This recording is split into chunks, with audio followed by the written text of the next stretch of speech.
Money has become one of the most effective political weapons used by political parties and politicians to contest and win elections in Africa. Governments are the source of big-ticket deals and are thus targeted by all manner of private businessmen and economic hitmen.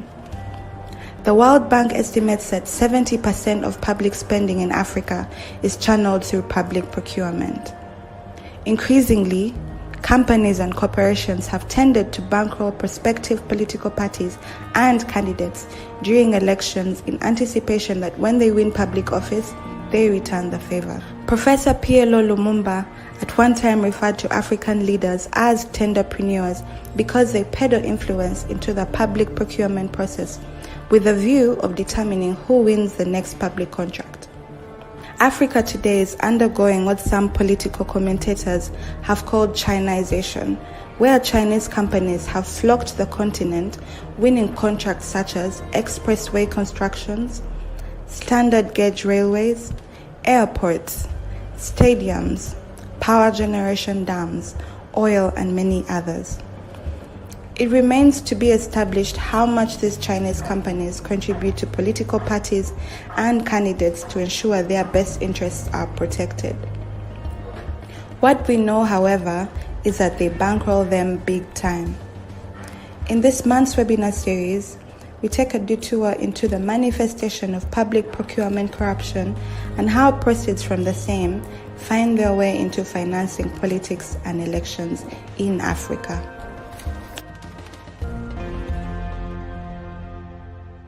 Welcome to the 7th webinar series on money in politics. My name is Abel Eseru and I will be the host of today's webinar. Today we shall have a discussion on public procurement, corruption and political finance in Africa. This webinar is brought to you by Alliance for Finance Monitoring, a political finance watchdog in Africa. Before I proceed to introduce our panelists, I would like all of us who are watching from wherever we are to hit that subscription button of our YouTube channel, and also those who are following us on Facebook, kindly like our Facebook page, but also those who are watching directly from LinkedIn, like our LinkedIn page. We have 5 panelists joining us from different countries. They will be sharing with us their perspectives on the topic based on how things transpire in their respective countries. Allow me to introduce these gallant ladies and gentlemen. I will start with Mr. Kizito Tithani from Malawi. He is the Executive Director of Center for Multi-Party Democracy in Malawi. He is an inter-party dialogue facilitator who has worked in the area of democracy and governance for close to 20 years. He has spent the last 15 years working exclusively with political parties before getting involved with work in the political arena. Tithani worked in the area of social justice and human rights. His other interests are in voice and accountability elections and the interface between politics and development. Tithani holds a degree in public administration from University of Malawi and a master's degree in public administration and development from University of Witwatersrand. The next panelist is Miss Harriet Wachira from Kenya. Currently, she works as a programs coordinator on policy, legal, and institutional framework at Transparency International Kenya. She has over 14 years experience in social research with 7 years specific to governance and anti-corruption in Kenya and East Africa. She also sits in the technical committee of Open Government Partnership Kenya and leads the implementation of the commitment on beneficial ownership transparency. She holds a Bachelor's of Education arts degree from the University of Nairobi. Harriet, you're welcome. Our next panelist is Mr. Arome Ageni from Nigeria. He is a governance and development professional and a graduate of history and a researcher. He is committed to advancing African development and work to promote pro-African development policies and initiatives. Arome Ageni is the head of research and policy and also is currently Executive Director of Center for Research Development in Africa, a research and policy think tank based in Nigeria. Then we shall also be joined by Miss Morapedi Pusetso from Botswana. She is the founding secretary of Botswana Center for Public Integrity. She is currently working as the director of PLAFT South Africa, the platform which protects whistleblowers in Africa and also seeks to defend whistleblowers as well as strategically litigate and advocate on their behalf where their disclosure speaks to the public interest of African citizens. She has spearheaded the establishment of South African Anti-Corruption Network, and she also seeks to campaign for a corruption-free and prosperous SADC region. She has studied for a master's in politics and international relations. She has a postgraduate diploma in international studies and a bachelor's degree in humanities from Rhodes University and University of Botswana, respectively. Then, lastly, we shall be joined by Honorable Stephen Muchitale from Uganda. He has served as Bulisa County Member of Parliament for 15 years.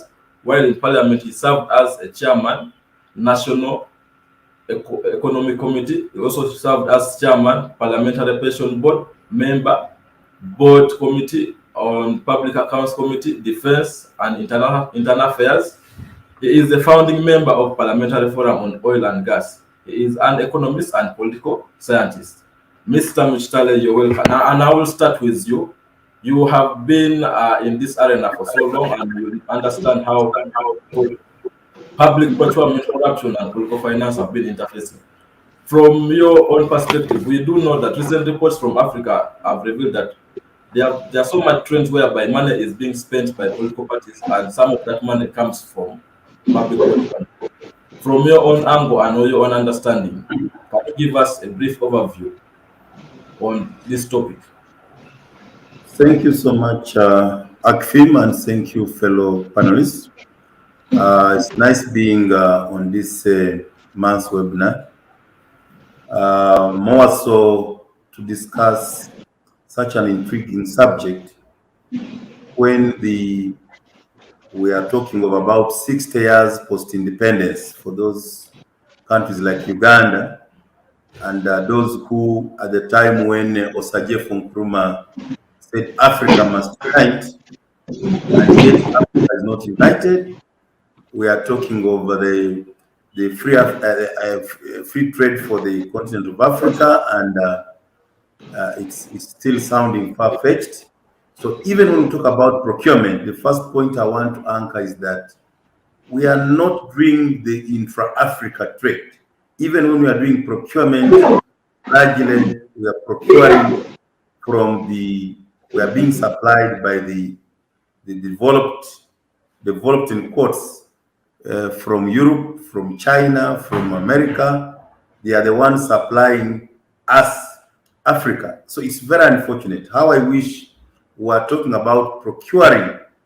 I thank the Nigerian banks and South African banks and the telecoms who at least have some African supplies within this. I would rather be supplied by Nigeria, be supplied by South Africa, because I know the wealth will remain within Africa, and possibly one day by osmosis it will reach us.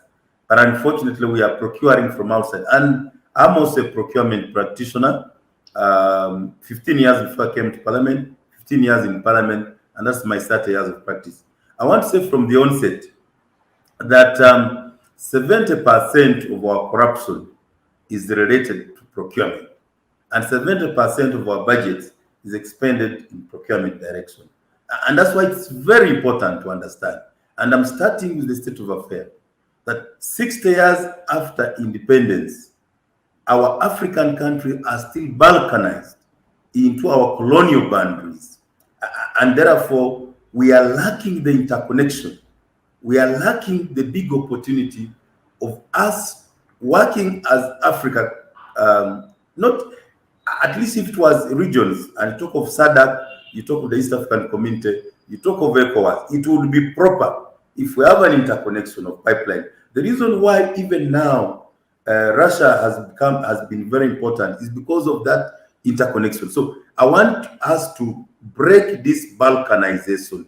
If we are going to talk of a procurement which is of essence in terms of local content, in terms of industrialization, in terms of import substitution, would require to break the colonial boundaries by interconnection of the grid power lines, of the oil, of the gas, trade within ourselves, so that when we are talking of procurement, we are talking about trade within ourselves. That should be the point I would want to hammer most importantly. And because it 60 years after Sarajevo said Africa must unite, when Gaddafi tried to make an attempt, you know what happened? So it's our biggest challenge. We are basically the political class of Africa, both the elite, both the political and the politicians and the bureaucrats have betrayed Africa. They have largely been working as agents in collusion with the multinationals. So basically, all the procurements we're talking about, the power retention of our politicians, our political parties, they just want to get money to continue being supplied by the international hegemonies as they get little commission to finance their power retention projects, as opposed to having a deliberate industrial policy to say, for us in East African community, the members of ECOWAS, the members of SADC, when we are doing the interconnections of roads, when we are the corridors, if we are doing the standard gauge rail, you negotiate it as a Great Lakes East Africa, now joined by South Sudan and DRC. And therefore, you're going to reduce, first of all, you have a bigger mileage to make, you have bulk negotiation. I'm now speaking as somebody from a procurement background. You negotiate bulk, you have a big component of local content, and make sure that you reduce discretion. Corruption also goes with discretion. The moment each state house becomes a clearing house, standard gauge Uganda, standard gauge Kenya, standard gauge, then corruption is just at play. But if you reduce it to a Great Lakes project, even the oil and gas pipelines we are talking about, the refineries, you have the economies of scale you enjoy as a region. We have, for example, a net import substitution for oil if we are talking, but pass to a Ugandan refinery. The same oil companies will go tomorrow to Sudan, negotiate with Sudan alone, negotiate with DRC, and therefore allowing the economic hitmen working for those multinationals in the north, delaying our development agenda, delaying our local content, delaying our industrialization process. I would like to address this matter from that angle, that until we reduce under this sovereignty, claiming that each country is sovereign, you enjoy your small kingdom in your balkanized country, yet we are missing out on a big opportunity. Whether it is going to be supplies of pharmaceuticals, if we agree as SADC, if we agree as ECOWAS, if we agree as Horn of Africa, if we agree as East Africa, and say we're going to put one giant pharmaceutical, and we put our money together, we reduce this business of people in Europe, people in China, people in India, people in America, finding their way to each state house and getting clearance. The matter is even more complicated when it comes to loans. We now have loans which come with contractors. We have loans which are having the pre-finance on. These loans are commercial, they are not concessional, and then they come at a very high rate. On top of that, they come with a contractor. That means there is an agent in the government. The elite are already getting some commission to make sure that we are choking with this debt, we are choking with this where there is no competition. You will hear of direct procurement, you will hear of classified procurement.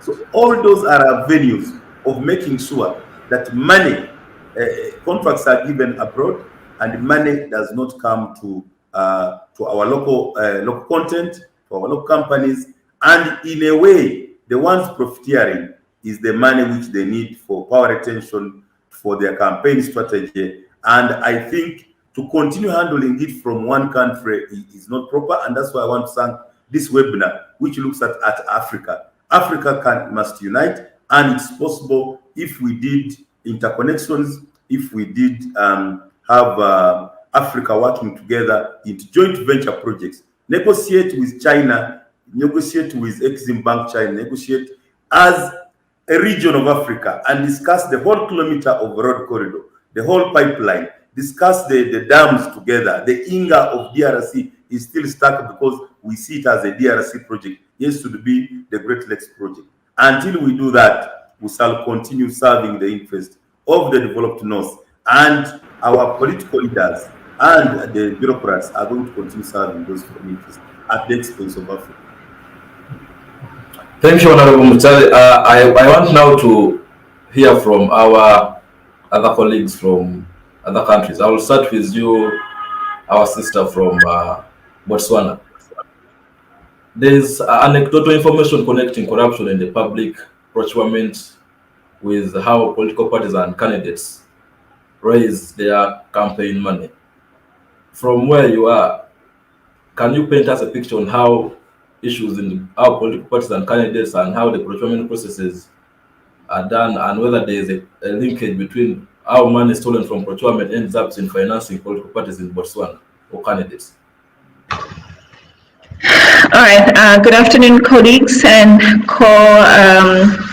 panelists, and thank you for your invitation.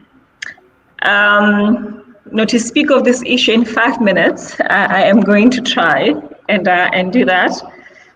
But as I was looking at the topic and researching for the topic for the discussion this afternoon, I thought I'd go back to the history of political parties in Botswana and how they've financed their politics and how they financed their different parties over time, and how the issue of corruption really came onto the table in Botswana as a problem. And this really began in the early 90s. And I think the DCEC, the Directorate on Corruption and Economic Crimes, was established after those incidents that took place with the corruption in the in the Botswana Housing Corporation, that looked at the operations of the corporation and how the general manager would give housing or would give housing to certain people in the country who were in the elite. It also looked at the corruption in land allocation and the supplies or procurement of school teaching materials, and how the different ministers or assistant ministers, and even touching to the president then relatives were involved in the corruption or in the mismanagement of public assets and public finances.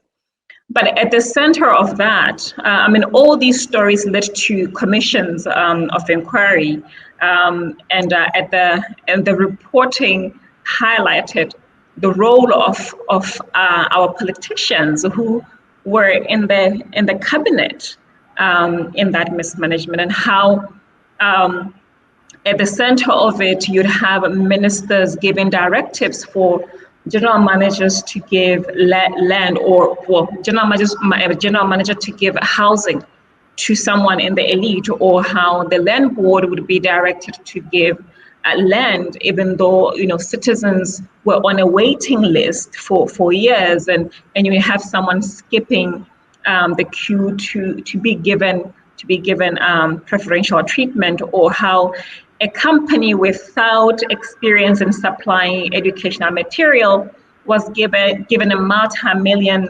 procurement contract to provide supplying of school teaching materials, and how that lost the country and the people millions of money, and I guess young people an opportunity to really learn. But at the center of that, you see the role played by the ministers and the permanent secretaries, and when you look closely and closer, you definitely see that these are political elites, and that in some way or form, in some ways, there's a reason why the executive would allow their peers to be given those contracts, because they actually belong to the same party, the same ruling party. And one has to ask, but what will be the benefit of doing that? Who benefits more? And if you look at, one can actually see the issue of shadow campaigning or shadow campaign financing, and that you give contracts to your own party members, usually members of the cabinet, or associates to the members of the cabinet, because you do know that somewhere, somehow, indirectly, that money will go back into politics, and that money will go back into financing politics or financing the political party.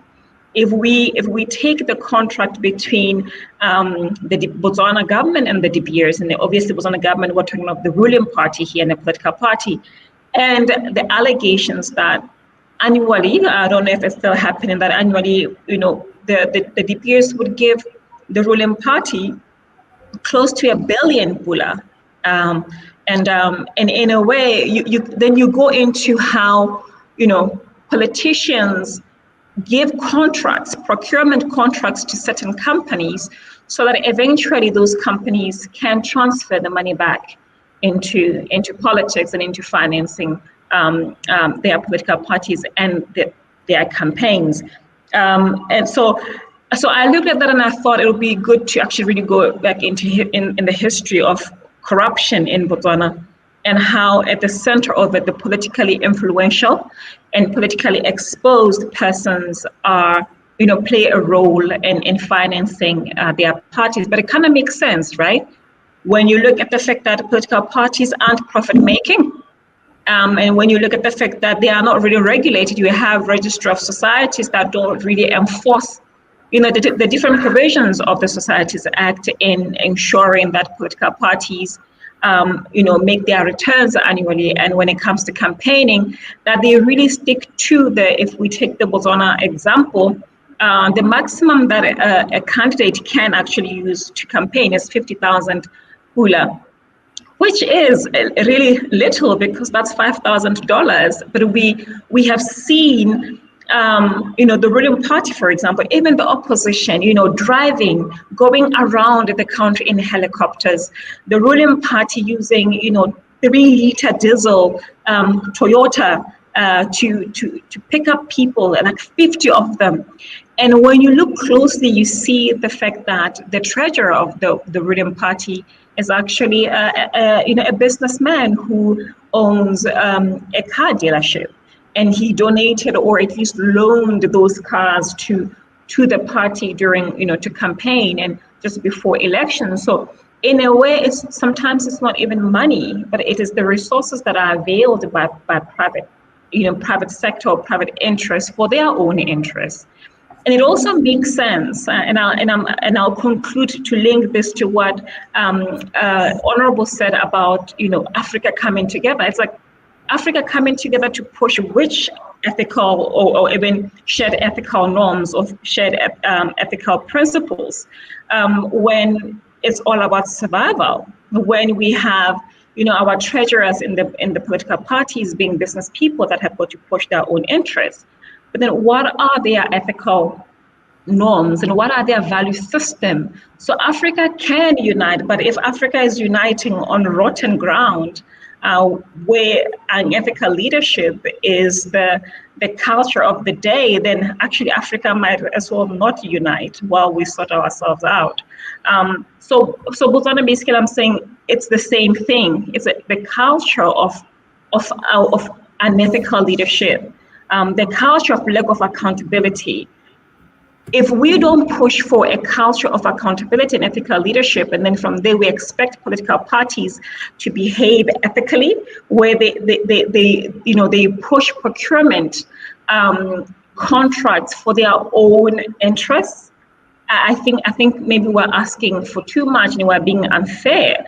The question is, what are we doing as members of political parties to drive a particular culture of ethics and a culture of of integrity, that when the people in the parties now go into government, the same value system of ethics and integrity actually govern how they govern. Because I've been thinking about this, and I've been thinking how unfair it is sometimes that even as a civil society, we want to push for certain things that we've never taught our leaders, that we never even demand from our leaders, and then we expect miracles. So I will just conclude by saying it is the same. It's all about survival. Political parties will want to survive. Businesses will want to survive, because we've cultivated a particular culture of survivalism, a particular culture of scavenging. So businesses scavenge, and you've got politicians who also scavenge to maintain power. So of course, they're going to push it however way they can, in a more realistic way, and usually it's the corrupt way, and it's a pillaging in a looted way. And procurement actually enables that. It helps it because there's lots of money to do it, and it enables that kind of structure to persist. So thank you. Thank you, Morapedi. I want to bring Mr. Tethani Kizito from Malawi. We've just had our sister from Botswana sharing that most of this corruption happens because it's all about survival. Political parties want to survive, business persons want to survive, so they have to keep their connection and networks and keep themselves in power. So from your side in Malawi, recently I just had the current president was complaining about the procurement laws in your country, and I know it's a new regime in place. Could you please take us through on how the previous regimes, because I know this is a new regime, previous regimes have been financing their campaign, and whether there were some proceeds from public procurement corruption ending up in financing some of the political party activities and also candidates? Yeah, thank you very much for having me. Yes, I want to trace your questions from where we are coming from, because we need to understand that indeed politics has become very, very expensive, unlike before. And the history of it is that I think most of African countries used to be run by one-party systems, whereby there was no competition on one side, but also that there was a fusion between party and government, and therefore there wasn't really a clear knowledge of how those political parties were being financed, particularly because one wouldn't distinguish between party and government. But having achieved multi-party politics, I think things changed. The playing field changed in that we introduced competition. Whereby political parties had to begin to campaign, to run for their money, and they needed to finance, their campaigns. The problem is, how do they do that? And now, in the specific case of Malawi, our interest in the party financing has gone through 3 phases. The first phase is what I've just referred to, the one-party phase. The second phase, from 1993 to 2018, we had a regulatory regime whereby we made an attempt to regulate political party financing, mentioning public financing, where the government financed some political parties that reached a certain threshold. And there was an attempt to regulate private financing. Although in the legal framework, there was nothing here. There was quite, I would say, silence on how to regulate private financing. That ignited a change of our law in that in 2018, we came up with a Political Parties Act that actually tries to regulate how private financing to political parties would be looked into. Now, the challenge is that we are doing this in a broad framework where we have weak accountability institutions on one hand. On the other hand, we have almost a non-existent private sector. Our law says that political parties are free to solicit funding from individuals or from businesses, or should I say from the private sector. The challenge is that the private sector thrives on the public sector.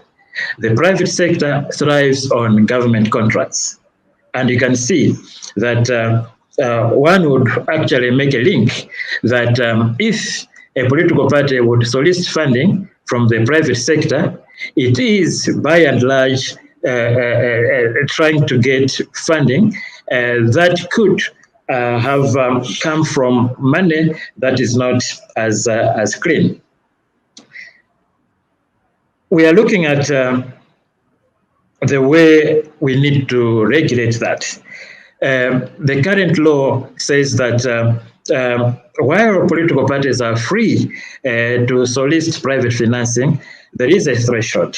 If an individual gives money to a political party up to about, I would say, $1,000, $1,000, then the political party has to disclose that so-and-so has given us this much money.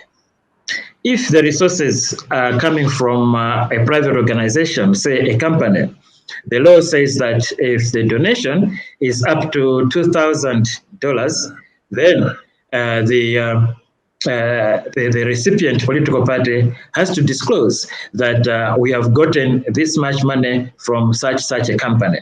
Now, I said that this framework is working in specific environment where, one, we have weak accountability institutions, and two, the private sector is almost non-existent. And there's the problem.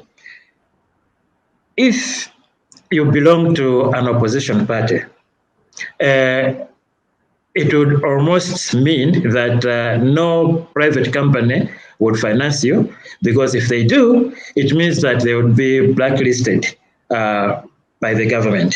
They would no longer get some contracts. And so all the private players would flock to the party that is in government, just because doing so would actually ensure their security. You talked about the previous regime and the current regime. To me, I think the trend is the same. We have seen that throughout our, should I say, multi-party history, you would have a political party that is struggling to survive. When it's in an opposition, it's struggling to survive, it's struggling to raise money for campaign or to run its own affairs. But immediately they get into power, things change. Their problem becomes, how do they use the money? They suddenly have a lot of money at their disposal, which means that once you're in power, you do have access to these resources, which could be a result, or should I say, proceeds of crime. So there is that intricate or intimate relationship between political party financing and corruption, political party financing and procurement. And so our law tries to limit that. We are not registering a lot of successes, because I think there are some weaknesses within the law. And one would also say that those who have power to implement the change are not as enthusiastic. You see people being slow at doing what is right.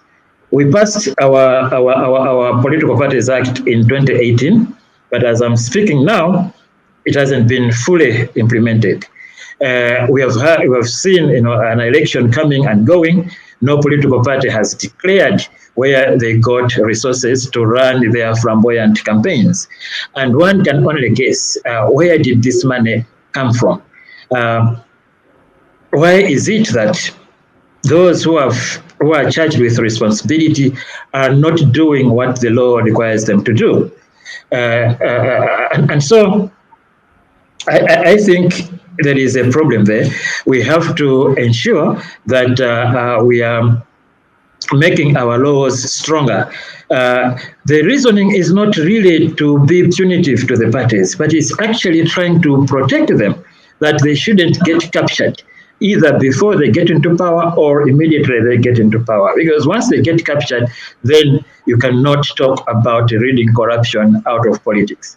And you cannot talk about making politics less expensive. And so I do agree with the previous speakers that there is a problem that we have to face, I think, head on. We have to, in my view, make our laws stronger, and we have to make our institutions work so that we can check the use and abuse of public resources. We can ensure that somebody is actually accountable. Somebody is there to tell the citizens where they are getting money, and somebody is there to actually be free to put the books out there into the open so that we can trace where money is coming from. I think if we can strengthen those regulations, we can begin talking about controlling how we are using money. We can begin to talk about getting rid of dirty money out of our politics. And by doing so, I would even argue that we would begin to level our playing field. I think I would stop there at this point. Thank you. Thank you, Mr. I will now go to cross to Kenya. Harriet, Kenya is now having flashy elections and all that campaigns are there, and we know political parties and candidates are all over looking for resources to campaign. And there have been scandals before in Kenya, like we heard about the Anglo-Leasing scandal. And I know there are certain scandals that could have happened even before or during even now, which we could not be knowing. So can you be able to share with us some of the happenings in Kenya in terms of public procurement corruption and financing of political parties and also candidates? Thank you, Abel, and good afternoon, everyone. Jumbo from a very chilly Nairobi. It's interesting that you've actually just mentioned the Anglo-Leasing scandal, because that's actually one of the things that I really wanted to talk about today. Just in 2004, there is this, we have a new government, a new administration, testing out multi-party politics. And Kenyans are excited. There is a new president with who came in on a very strong anti-corruption agenda. It creates an office that had never been heard of before, an ethics advisor in the office of the president. And 2 years in 2004, this gentleman, gets wind of some contracts that have been awarded to fictitious companies, and he starts investigating, and indeed it leads him to the doorstep of very senior, powerful individuals, the vice president's office, senior cabinet secretaries or ministers as they were known back then, and at some point he even has to flee the country because it becomes too hot. He's unearthed and uncovered something that he could just, that was just not viable for him to continue investigating. And what he discovered was, or what was intimated to him, was that these fictitious contracts that are, or the contracts that are, the contracts were real. As a matter of fact, we've actually been still paying some of them that were awarded to fictitious companies, were a mode of raising funds for the campaigns in 2007. And if you can recall, 2007 is one of the most hotly contested elections we've ever had as a country, that even led to a coalition government that saw a lot of violence, at least that, that recorded quite a significant number of deaths. And just last week or a few weeks ago, the last remaining proponents of this scandal were actually let go by the courts, citing insufficient evidence. And unfortunately for the whistleblower, John Githongo, he was actually slapped with defamation costs, a very nasty story. So I was just recalling, what has changed in Kenya since 2004 to date, and are there, just to answer your questions, are there any scandals that we think are feeding into political party financing? And the answer is not very much has changed in that regard. We still have a lot of corruption scandals that are happening, and we can almost trace these happenings to a need to finance our political parties and upcoming elections. What happened in 2002 happened at a time when we still had an old constitution. Our legislative framework for dealing with corruption was still weak. So what we have done, and I've heard my brother from Malawi talking about, enacting laws and getting policies in place. In Kenya, I can say we have an overabundance of legislation that deals with issues of political party financing, election campaign financing, and public procurement and public finance management. We got a new constitution in 2010, which would, arguably created a scenario where would stem some of the happenings, or would take care of or manage, such outright and blatant theft of public funds. And this brought in, new legislation, with regards to public procurement, political parties. We have a Political Parties Act. We have, conflict of interest laws, the Leadership and Integrity Act, and Public Officer Ethics Act. And this, even with this in place, we still struggle with scandals and having monies in circulation that might, or that are likely end up financing political parties. The Political Parties Act actually provides for, it caps the amount of money an individual or a corporate can donate to a political party. It caps it, I think, to 20% of the total political party budget. And it also establishes a political parties fund. This is the exchequer funding political parties. But there's a formula to that. Only, I think, the three top political parties that have, managed to get people in parliament are the ones that get a share of this political parties fund. And in the large scheme of things, when you look at how much money is spent in elections, that really is a very small bit of how political parties raise their money. We even got more ambitious, and we got an Election Campaign Financing Act in 2013, immediately after the 2013 elections. And this has been the most interesting thing that we have witnessed as a country, because what happened then, they actually said we'll enforce this act in 2017. Come 2017, Parliament, in their wisdom, because what we do with our laws is you have the act, then you require regulations to implement the act. So in 2017, Parliament said, you know what, these regulations, there is a problem. Let us enact it in 2022. Let us implement in 2022. We are now in 2022. And the same scenario occurred. There were issues with the regulations that were tabled in Parliament. For those of us that follow Kenyan politics, we saw Parliament saying these regulations cannot come to Parliament at this particular time. We saw the electoral management body struggling to say, even if we don't have regulations, can we then have spending limits? Can we attempt to give spending limits, for political parties and candidates? And this also was thrown out. In the backdrop of this, we have a very strong Public Procurement and Asset Disposal Act enacted in 2015. Again, attendant regulations that came in mid-2020. And we have open procurement, as it were, or, we publish our procurement data to some extent. We have a public procurement information portal. And what this does is we are meant to publish the people that are awarded public contracts, right? We want, and from a recent regulation that came out early this year, anybody who gets a public contract, any company that gets a public contract then gets to publish, and their directors and their beneficial owners, people who ultimately own the companies that are getting public contracts. And this is public information.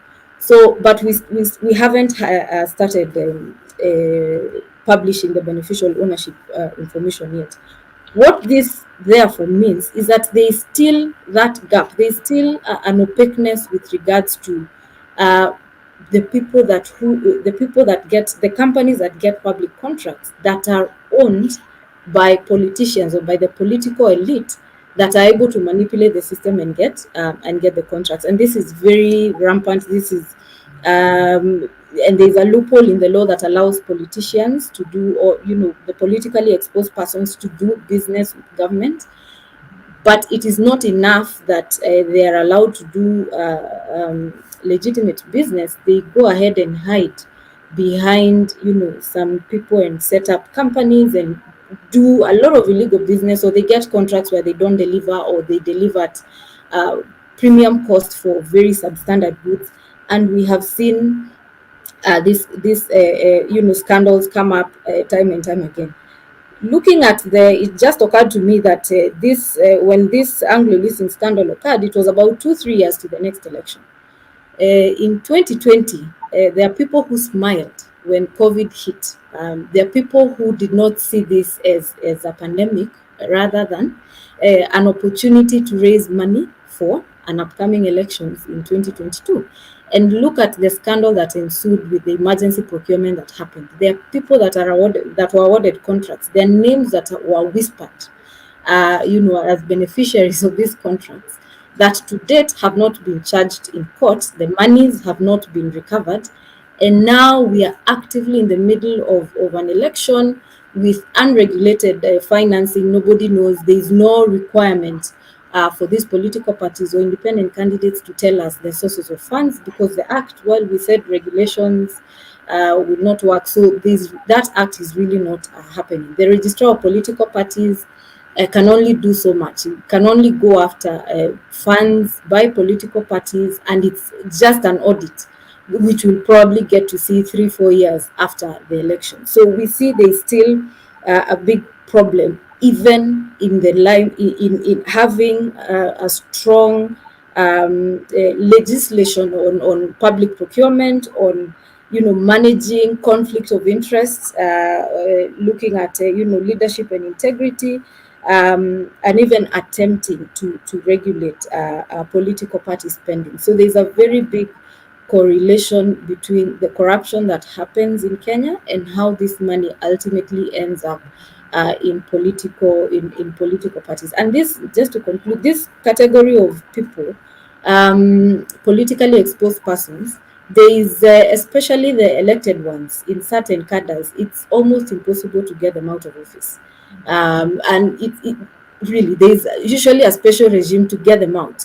If it's for governors, you have to impeach them. And we've only had 2 successful convictions, and this, for fear of contradiction, really, we can say were politically motivated. There were several others that were supposed to be impeached, but because they were in the right political parties, they skated, they managed to escape that. It gets worse, that if you have a corruption case ongoing in court, and most of these corruption cases are procurement related, you have to you have to be convicted and exhaust all avenues of appeal before you are stopped from vying again to get into power to do bigger and better things with people's money.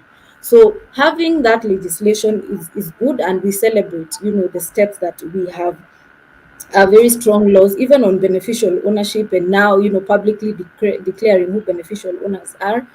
We now need to move into the implementation and look at how are this legislation, how is this legislation stopping, Kenyans from losing public funds, and how is it an example to the rest of the region, and even in Africa. How can we then be used to benchmark through our implementation of the wonderful laws that we have? And sorry, one quick thing. It is worth noting that some of these monies, there was a study that was done by the I think the Netherlands Institute of Multi-Party Democracy on the cost of elections in Kenya, and looking at the councillors, that was the one that, or the equivalent of council seats in Kenya. These people spend an equivalent of an year's salary campaigning, an year's salary for the 5 years. Essentially, all the salary that they will earn for those 5 years is the amount of money that they use to campaign to get into office. So once they get in and they've exhausted this, where do you think they're going to get money to buy bread and milk and feed their families and all that? So just to point out to a point that was made by the previous speaker, I think by Kusetso, about making realistic demand on this issue and trying to put it into context. Thank you. Thank you, Harriet. I'll now go to Nigeria. I'll bring you on board, Mr. Agenyi Arome. You've listened to all our other panelists and you've enjoyed whatever they have been sharing with us. So from your own point of view from Nigeria, I know Nigeria has a very special and very interesting dynamics about politics in this continent. So I want you to share with us your own perspective in terms of how the political parties in Nigeria do raise their funds and whether proceeds from procurement end up in financing some of these political parties. Thank you very much, and I want to say jambo to everyone. I'm a friend of the East African because I spent some of my time in East Africa. I want to say jambo, and I want to thank ACFIN for this webinar series. This is very important at this time that some of us are having conversations around rethinking and remodeling the African democratic system. How can we redefine democracy for us as African? How can we remodel democracy for us as African? Better be of more advantage for us as African than what we are currently seeing. Because what democracy is for us as African today, for me, from my own perspective, is not what I feel democracy should be. If it is a government of the people, by the people and for the people, then the people should be at the center. The people should be at the core of everything that has to do with democracy, beginning from the leadership making process to the decision making process, both in the parliament and in the executive arm of the government. And now narrowing down to the issues around public procurement and political financing. It's a very interesting conversation, and I want to start on this note that if Africa must get it right, if we must get it right as African, one of the critical things we need to start addressing is evolving a legal framework at the continental level to deal with the issues of political financing. It's very critical because the question of inclusion, the question of participation for young people, for women, for people living with disability, and other group of citizens would not be a difficult thing if we can address the issues of political financing. Why do I say this? There is a strong connections between public procurement and political financing. And if you look at it critically, who are the people that gain the government contract? Just like every other colleague on this platform had also spoken about in their different contexts, how government contract is being allocated in their different contexts. In Nigeria, for example, we have the Public Procurement Act, which detail the processes and the principles that guide the procurement of government contracts and different of goods and services that is aligned to government. That's aligned to government. Now, this government contract is gotten by people that has very strong political influence. Those who has godfathers that are backing them on. They are the one that gets this particular government contract. And when you look at it critically in Nigeria, the people that get these contracts largely sponsor the people that come on board for different political parties as candidates contesting for different political offices in Nigeria. Now, in the case in 2015, we had a case where the richest man in Africa, Dangote, was giving the then sitting president, Goodluck Jonathan, was supporting his campaign organization with a whooping sum of about 500 million naira, which is a huge amount of money. Now, tell me, why is he giving that particular amount of money to support the sitting president for his political campaign. You all know that he who play the pipers detests the tune. So if you bring in a huge chunk of money from your own business to support my political campaign, invariably, I am saying to you that when you get into the political office, you should carve out a chunk part of the government contract and allocate it to my company so that I can recoup the money I have spent for your political office. So that is part of, so there is that strong connections between political public procurement and political financing. And I was wondering, in my mind, I was wondering why I was left to be the last person to speak to this issue. And I started reflecting that Nigeria is a very large country, and from our strategic placement in African continent, you will also see that Nigeria has a peculiar case when it comes to political financing. The Nigerian case, permit me to say that it's a mess-up case. Why do I say it's a mess-up case? We have currently the amount that is required, the limit for campaign financing for political party in Nigeria has been raised from 1 billion naira to 5 billion naira, which is about $2 million US dollars for political parties to campaign during the elections, during the elections for every election cycle. Now, how do this money come by? If you are very conversant, if you are following the Nigerian political history, you see that in recent times, the just concluded political party primaries was awash with different level of corrupt practices. We heard of political party candidates that are buying delegate vote for as much as $50,000, $45,000, $12,000, and $15,000.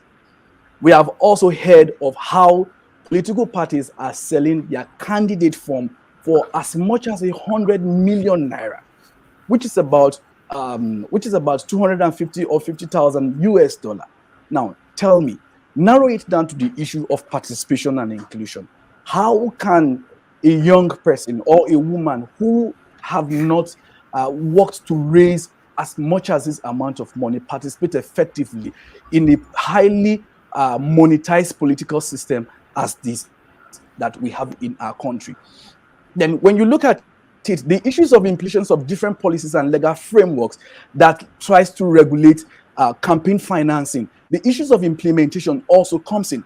Political parties are not adherent to the different legislations and different legal frameworks that guides on that limits how much a political party should spend during the election process. For example, the section 93 of the Nigerian Electoral Act, stipulate that every political party at the end, 3 months after the conclusion of every elections and the declaration of the elections, that the political parties are expected to turn in the audited report of the entire political campaign process. But permit me to say that since beginning from 1999 to the current time, no political parties in Nigeria have submitted the audited report of their political campaign processes beginning from 1999 to this particular time. So enforcement of this particular legislation also becomes a very critical thing that is militating against a healthy political system. So if we are to address issues around political financing as it relates to public procurement, we need to put up a strong judicial system that is emphatic about the issues around sanctions, that is so committed to ensuring that every damn detail that is stipulated in the Electoral Act or maybe a particular legal framework is being implemented to the letter. Yeah. We also have a group of political elites that I term as political bandits. By political bandits, I am referring to a class of politicians that have decided to a class of political elites that have decided to take over, to kidnap our political system, using money as a strong weapon to disenfranchise citizens that are eligible to vote at every level of the political process. So if we